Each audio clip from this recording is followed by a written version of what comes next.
today to bring you the a taste of the lessons by Paramhansa Yogananda that he wrote, the original lessons back in 1925. And today I'm going to talk about the lesson on the chemistry of feelings. But I'd like to begin with a very brief excerpt of his voice, 30 seconds or so, chanting Om with us and blessing us.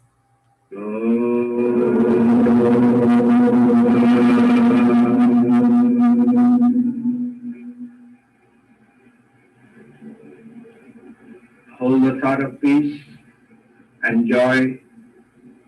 Make your life different by 100% following self-realization and meditating upon God. God ever bless you.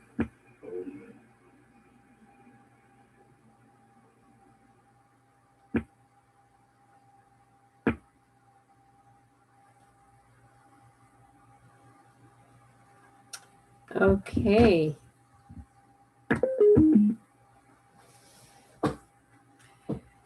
So today's lesson on the chemistry of feeling is a very interesting one. It's, in a way, it's a precursor to a little pamphlet that he put out years later on, he called it the psychological chart on different temperaments and what happens to them when they combine. So he explains, he says, the chemical combination of two elements generates heat. Hence, their union is brought about by heat. Similarly, the union of different feelings can be accomplished only by stimulation of some kind of warmth of heart quality, meaning feeling. And feeling is not always under our control. It's not always calm. It's often born of desire or frustrated desire, one or the other side of that coin.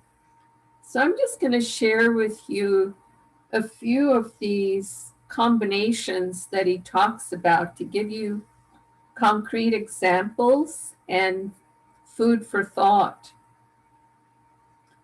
He says, violent anger tempered by reason awakens when one's own or others' interests are hurt. So in other words, in another context of his writings and teachings, he talks about the fact that anger is caused by frustrated desire. And if we add violence into that mix and or a violent response of anger, so not just I'm angry, but I'm physically violent about my anger, and it's not tempered by reason, somebody's going to get hurt. It's going to be difficult to stop that person. Hatred plus scorn equals indifference. I think the scorn is what weighs hatred towards indifference. Anger plus righteous cause may or may not be tempered with reason, but if it is tempered with reason, it produces some definite result in the world. And how many wars do we know that are started and fought because of anger and a righteous cause being combined? We even see examples of when soldiers prepare to go into battle, they're put into situations that will generate anger so that they can go out there fighting with that anger. And even in an odd sort of way, but they find it to be true for sport, for some sport, some kind of anger, emotional, frustrated kind of energy seems to be helpful if the sport involves some sign of strength. And so people instinctively know these things, and this is what he's describing here today. Um, Violent anger plus self-interest or selfishness, this chemical combination would cause a psychological explosion ending in hysterics and some dangerous act. When you combine violent anger with self-interest, bad things happen. I love this one. Attachment to material objects produces the result of misery. Of course, the teachings of the East talk about that over and over, that when we do become attached to material things, it causes us nothing but grief. Living in non-attachment is the only way to attain some kind of balance and calmness. Every feeling, he says, produces a limited result, but combined with other qualities, produces infinite results in regard to spiritual realization.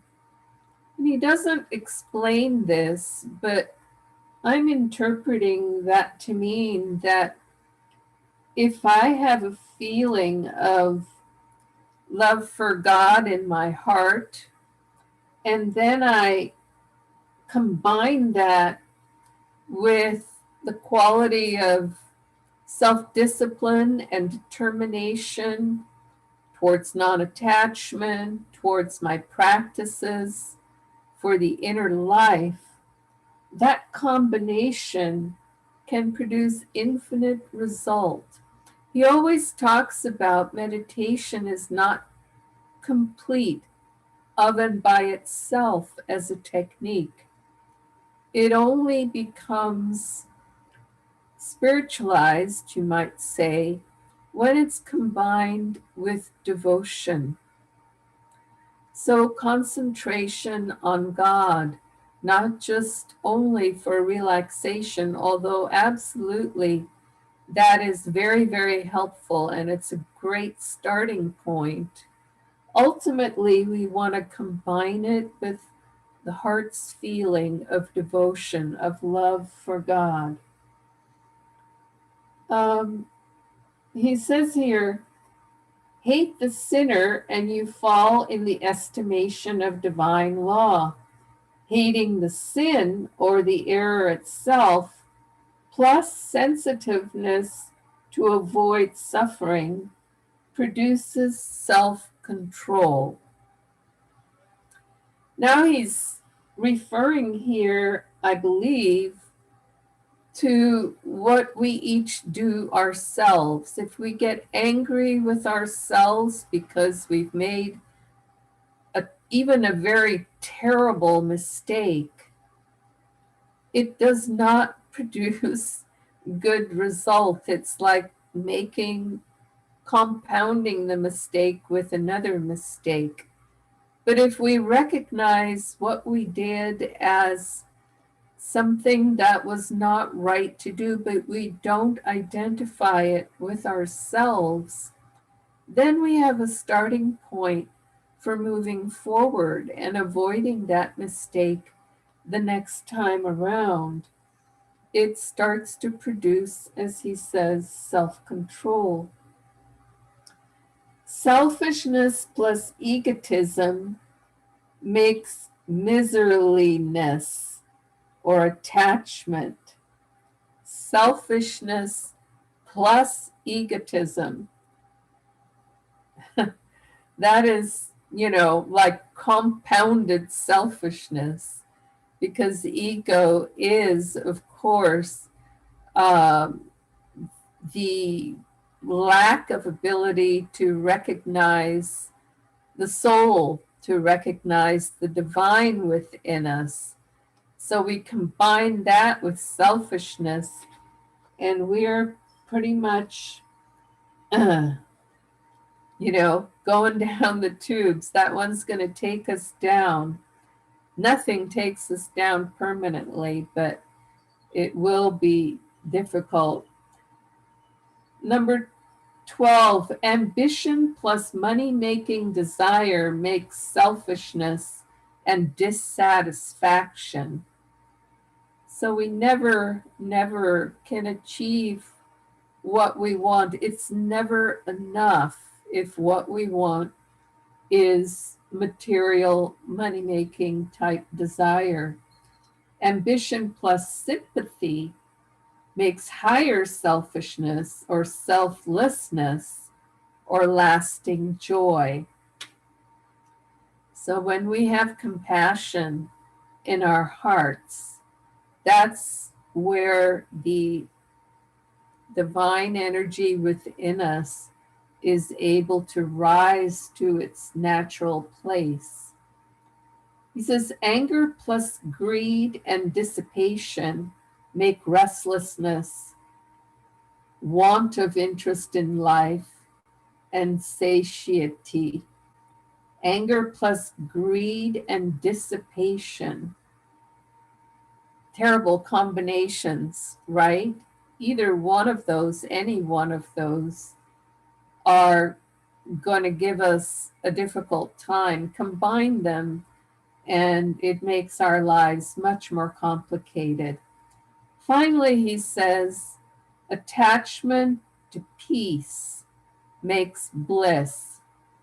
So that's an attachment that we want to actually nurture and have in our lives. In fact, Yogananda says the only desire in the end that we're allowed to keep is the desire to know and love God. So joy to you, and we'll see you again tomorrow. Bye-bye now.